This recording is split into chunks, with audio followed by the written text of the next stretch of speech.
Hello friends, स्वागत है फिर से आपका स्टडी फॉर सिविल सर्विस के यूट्यूब प्लेटफॉर्म पर। और आज है साल का 364वां दिन, second last day of the year 2023। और आज हम पढ़ने जा रहे हैं सिटीजनशिप के बारे में, अर्थात नागरिकता के बारे में, जिसका उल्लेख हमारे संविधान के भाग 2 में है। और इससे संबंधित जो आर्टिकल्स हैं वो चलते हैं 5 से 11 के बीच, 5 से 11। ओके, तो इससे पहले कि हम आर्टिकल्स में कूदें कि आर्टिकल्स में क्या लिखा हुआ है, हमें यह समझना होगा कि सिटीजनशिप चीज़ क्या होती है। तो इसके लिए मैं आपको थोड़ा सा पीछे ले जाता हूँ। बात करते हैं 1947 से पहले की। तो भारत में रहने वाले जो लोग थे वो उस समय नागरिक नहीं थे। तो क्या थे फिर? वो समझ लीजिए ये राजा की प्रजा थी, सब्जेक्ट्स कहते हैं हम उनको। ठीक, इंडिपेंडेंस से पहले भारत में मोनार्की थी, भारत क्राउन के नीचे था। तो भारत की जो भी जनता थी वो क्या थी? उसकी प्रजा थी। तो वो प्रजा, एक ऐसी प्रजा जो अब सीधे किस में कन्वर्ट होने वाली है? नागरिक में। तो ये बहुत ही बड़ी, कह सकते हैं कि अद्भुत घटना रही होगी। इसके लिए भारत में रहने वाले लोगों के लिए, कि कैसे भारत में रहने वाले लोग, तो अभी प्रजा है, प्रजा से क्या बनने जा रही है? नागरिक बनने जा रही है। घर बैठे बैठे नागरिक बन गए ये लोग। ऐसा चमत्कार है ना। घर में रहने वाली जनता, प्रजा क्या बन गई? नागरिक बन गई। कैसे बनी होगी नागरिक? उस दस्तावेज के जरिए जिसको हम संविधान कहते हैं। और जो मैंने पहले बात कही थी आपसे कि भारत के भविष्य का फैसला भारत से बाहर इंग्लैंड में हो रहा है, अब भारत के भविष्य का फैसला भारत में ही हो रहा था। कैसे? क्योंकि संविधान भारत में लिखा जा रहा था। संविधान लिखा गया, भारत बीच में आज़ाद भी हुआ 1947 में, और संविधान लिखने का कार्यक्रम उसके बाद भी बदस्तूर जारी रहा क्योंकि काम पूरा नहीं हो पाया था। तो जाहिर सी बात है कि भारत जब आज़ाद हुआ तो उसके साथ साथ उसका पार्टीशन भी हुआ था। ठीक, तो उसमें से एक चीज़ निकल के आती है। जैसे कि मान लीजिए कि मैं एक लाइन खींच दूं यहाँ पे, और मैं यहाँ पे लिख देता हूँ इंडिया, और यहाँ पर लिख देते हैं हम पाकिस्तान। तो माइग्रेशन भी तो हुआ था बहुत बड़ा, इंडिया से पाकिस्तान, पाकिस्तान से इंडिया, पाकिस्तान से फिर इंडिया, फिर इंडिया से पाकिस्तान। ये सारा सिलसिला चला होगा, बहुत मारकाट हुई होगी, बहुत खून बहा होगा। ये सब आप जानते ही हैं, कई पिक्चरों में आपने देखा ही होगा ये सब चीज़ें। तो ऐसे लोगों के लिए भी जो इंडिया से पाकिस्तान गए, फिर वापस लौट के आए, जो पाकिस्तान से इंडिया आए, फिर इंडिया से पाकिस्तान वापस चले गए, फिर पाकिस्तान से इंडिया वापस आए, ऐसे लोगों के लिए भी तो प्रावधान लिखे जाने जरूरी थे। तो वो लिखे जा रहे थे। तो इन्हीं सब चीज़ों को हमें पढ़ना है इस सिटीजनशिप में। तो नागरिक बन गए वो लोग जो पहले क्या कहलाते थे? राजा की प्रजा कहलाती थी। अब वो नागरिक हो गई है। नागरिक अर्थात उनके कुछ अधिकार होंगे जो पहले प्रजा के पास नहीं थे। इनके पास कोई भी अधिकार नहीं है। ये तो बस राजाओं के रहमो करम पे चल रहे थे। राजा अगर अच्छा है, अगर प्रजा की चिंता करता है, प्रजा के हित में काम करता है, तब तो बहुत अच्छी बात है। क्रूर शासक है तब तो कोई अधिकार है ही नहीं इनके। अब नागरिकों को उनके अधिकारों से परिचित करा दिया गया, जिसके बारे में हम पढ़ेंगे फंडामेंटल राइट्स में, अर्थात मौलिक अधिकारों में। ठीक, तो ये रही कहानी छोटी सी प्रजा से नागरिक बनने की। ठीक है ना, बहुत बड़ी बात रही होगी ये उस समय, है कि नहीं? चलिए आगे बढ़ते हैं इसमें। अब हमें क्या देखना होगा कि नागरिक या भारत में रहने वाले जो लोग हैं वो कितने प्रकार के हैं।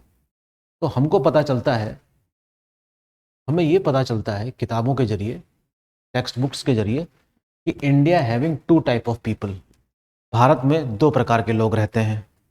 एक वे जो नागरिक हैं, और वे जो नागरिक नहीं है, अर्थात एलियन है, गैर नागरिक है।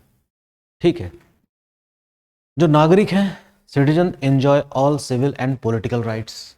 नागरिकों को सभी प्रकार के सिविल और राजनीतिक अधिकार मिले हुए हैं। यहाँ पर आप सीधे सीधे कह सकते हैं कि फंडामेंटल राइट्स को एंजॉय करने वाले लोग हैं वे, ठीक है।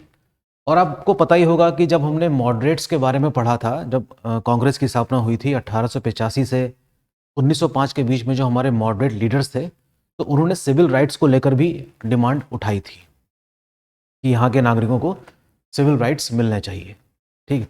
अब तो संविधान लागू ही हो गया है ना। तो इससे क्या होगा कि इन नागरिकों को सिविल और राजनीतिक अधिकार प्राप्त हो गए।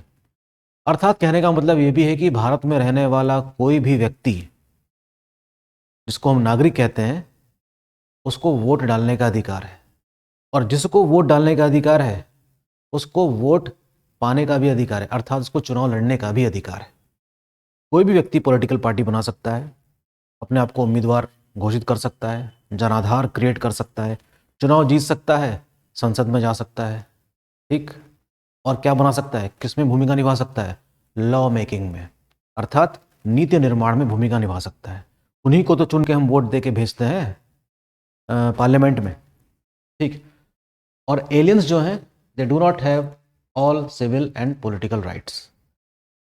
तो सिटीजनशिप में कई चीज़ें समझाई गई हैं, कैसे नागरिक बना जा सकता है और कैसे नागरिकता छीनी जा सकती है। आज हम पढ़ेंगे कि कैसे नागरिकता को एक्वायर किया जाता है, यानी कि एक्विजिशन ऑफ द सिटीजनशिप। तो इसके संबंध में पार्लियामेंट को पावर्स हैं। दरअसल नागरिकता का जो विषय है ये एक केंद्रीय विषय है, ये यूनियन लिस्ट में शामिल है, नंबर एक बात। अर्थात नागरिक के संबंध में जो भी कानून बनेंगे वो संसद में बनेंगे, ना कि विधानसभाओं में, ठीक।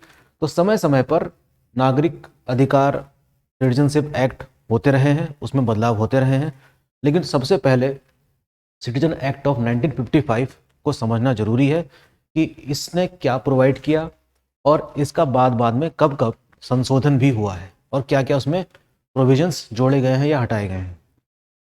तो citizenship act of 1955 provides what? It provides acquisition and loss of citizenship.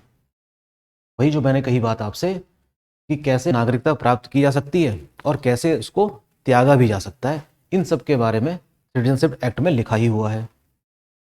अब हम पहुंच जाते हैं कि जैसे कि मैंने अभी आपसे कहा कि हम कैसे नागरिक बने, इस संबंध में हमारी चर्चा होगी। तो ये कुछ वे तरीके हैं जिससे आप भारत के नागरिक बन जाते हैं। पहला सबसे साधारण सा तरीका है बाय बर्थ। इसके संबंध में आर्टिकल 5 समझ लेना या याद रखना जरूरी है। It provides for the citizenship on commencement of the constitution.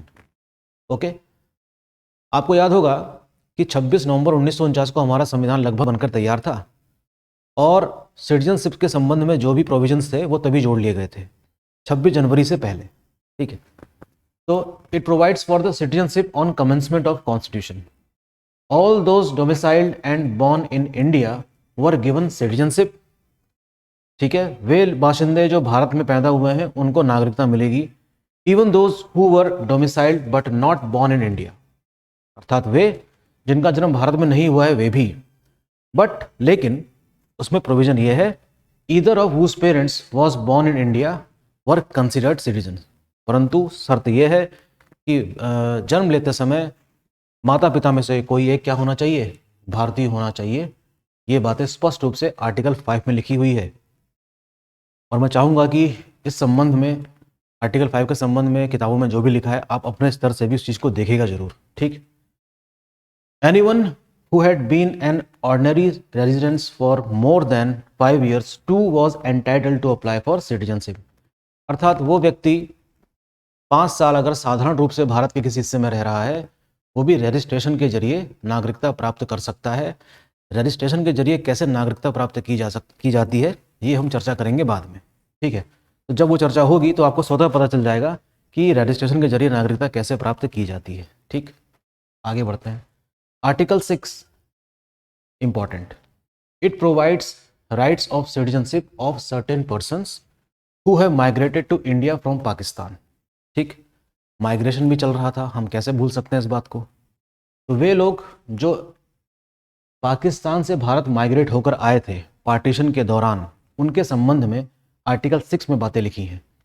Since independence was preceded by partition and migration, तो article 6 let down that anyone who migrated to India before July 1949 19 July 1949 से पहले जो लोग भारत आ गए हैं पाकिस्तान से would automatically become an Indian citizen. ठीक है, वो स्वतः ही क्या बन जाएंगे, भारत के नागरिक बन जाएंगे। If either of his parents or grand parents was born in India, यदि उनके पिता, माता पिता या उनके पितामह भारत में जन्म ले चुके हैं, पहले ही इनका जन्म अगर हो चुका था, उनको भी क्या मान लिया जाएगा, भारत का नागरिक। लेकिन जानने जैसी बात यह है कि ये किस संबंध में बात करी जा रही है, वे लोग जो पाकिस्तान से माइग्रेट होकर इंडिया आए थे। But those who entered India after this date, परंतु वे व्यक्ति जो पाकिस्तान से इंडिया आए 19 जुलाई 1949 के बाद, क्या उनको भी नागरिकता मिल सकती है? मिल सकती है, परंतु उनको रजिस्ट्रेशन कराना पड़ेगा। वही बात आ गई कि रजिस्ट्रेशन के जरिए हम नागरिकता कैसे प्राप्त करेंगे, ये हम समझेंगे बाद में। तो आर्टिकल 5, 6, 7, 8 जो हैं उनका संबंध किस चीज़ से है, इन आर्टिकल का संबंध किस चीज़ से है कि नागरिकता कैसे प्राप्त की जाती है। ठीक हो गया। इसी प्रकार, अच्छा ये तो मैंने दोबारा लिख दिया यहाँ पे, आर्टिकल 7 को समझ लेते हैं क्या है। Provided rights of citizenship of certain migrants to Pakistan. जाहिर सी बात है, पाकिस्तान भी गए होंगे लोग इंडिया से, लेकिन फिर लौट के वापस भी आए कि नहीं हमें वहीं चलना चाहिए। Those who had migrated to Pakistan after March 1947, ये बात भी स्पष्ट रूप से लिख दी गई यहाँ पर कि वे लोग जो पाकिस्तान गए कब, 1 मार्च 1947 के बाद, but subsequently return to India, परंतु भारत वापस आ गए। किस चीज़ के लिए? फॉर द रीसेटलमेंट, कि नहीं हमें इंडिया में ही रहना है, नहीं रहना है Pakistan. Could become an Indian citizen, वे भी क्या है, भारत के नागरिक बन सकते हैं। एंड फॉर दिस, जिसके लिए इनको भारत में रहना पड़ेगा 6 माह, और उसके बाद फिर से क्या कराना पड़ेगा, रजिस्ट्रेशन कराना पड़ेगा। तो हम देख सकते हैं कि रजिस्ट्रेशन के जरिए नागरिकता प्राप्त कैसे की जा सकती है। ओके, तो हमने देखा कि कैसे भारत में नागरिकता मिल रही है, नागरिकता मिली थी सॉरी उस समय इन केसेस में। अब आर्टिकल 8 भी पढ़ लेते हैं कि ये किन लोगों के लिए है। ठीक है, आर्टिकल 6 और 7 का संबंध किससे है, माइग्रेंट से है, इंडिया से पाकिस्तान और पाकिस्तान से इंडिया वालों के लिए। अब आर्टिकल 8 का संबंध किससे है, भारतीय मूल के लोगों के लिए।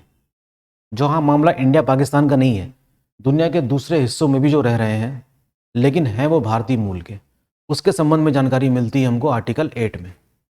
It provide what, the right of citizenship of certain persons, ऐसे व्यक्तियों को अधिकार देने की बात कही गई है सिटीजनशिप के लिए जो भारतीय मूल के हैं और भारत से बाहर रह रहे हैं। Any person of Indian origin, कोई भी व्यक्ति भारतीय मूल का जो कि भारत से बाहर रह रहा है और उनके पेरेंट्स और ग्रैंड पेरेंट्स का जन्म दरअसल भारत में हुआ था, कुड रजिस्टर देमसेल्फ और herself as an Indian citizen. तो वे व्यक्ति भी जिनके माता पिता या पितामह क्या रह चुके हैं, भारत के नागरिक रह चुके हैं, जिनका जन्म यहीं पर हुआ था, वो भी क्या कर सकते हैं, भारत में नागरिकता के लिए अप्लाई कर सकते हैं। कहने का मतलब ये है, अर्थात ये भारतीय मूल के लोगों के लिए है जो भारत से बाहर दूसरे देशों में रह रहे हैं, आज़ादी से पहले ही चले गए थे। आपको याद होगा कि आज़ादी की लड़ाई के दौरान कई सारे ऐसे लोग भारत के विभिन्न देशों में जाके बस गए थे, याद है ना आपको। तो ये बात दरअसल उससे संबंधित है। ठीक है, लेकिन एज एन इंडियन सिटीजन बन सकते हैं विद इंडियन डिप्लोमेटिक मिशन, जैसे कि कॉन्सुलेट से जाकर संपर्क करना पड़ेगा और उसके जरिए क्या कर सकता है, वो भारत का नागरिक बन सकता है। This provision covers the overseas Indians, अर्थात भारत से बाहर रहने वाले जो नागरिक हैं उन लोगों को ये प्रावधान उन पर लागू होता है who want to acquire Indian citizenship, जो भारत की नागरिकता प्राप्त करना चाहते हैं। ये संबंध आर्टिकल 8 का उनसे है। बाकी बचे आर्टिकल 9, 10 और 11, इसके बारे में हम समझेंगे अगले लेक्चर में कि 9, 10, 11 का संबंध किस चीज़ से है। क्या 11वां आर्टिकल पार्लियामेंट को कुछ एम्पावर करता है, उस संबंध में हमारी चर्चा रहेगी। तो फिलहाल साधारण शब्दों में तो मैंने बात आप तक पहुंचाई, लेकिन क्योंकि यूपीएससी में कुछ गहरे प्रश्न आते हैं जिसके लिए टेक्स्ट बुक की स्टडी काफ़ी ज़रूरी है। तो मेरी सलाह ये है कि आप इससे संबंधित जो भी टेक्स्ट बुक्स हैं आप ज़रूर पढ़िए। 11th-12th की एम लक्ष्मीकांत रेफ़र कर सकते हैं और साथ साथ हमारी जो लेक्चर्स हैं वो भी सुन सकते हैं।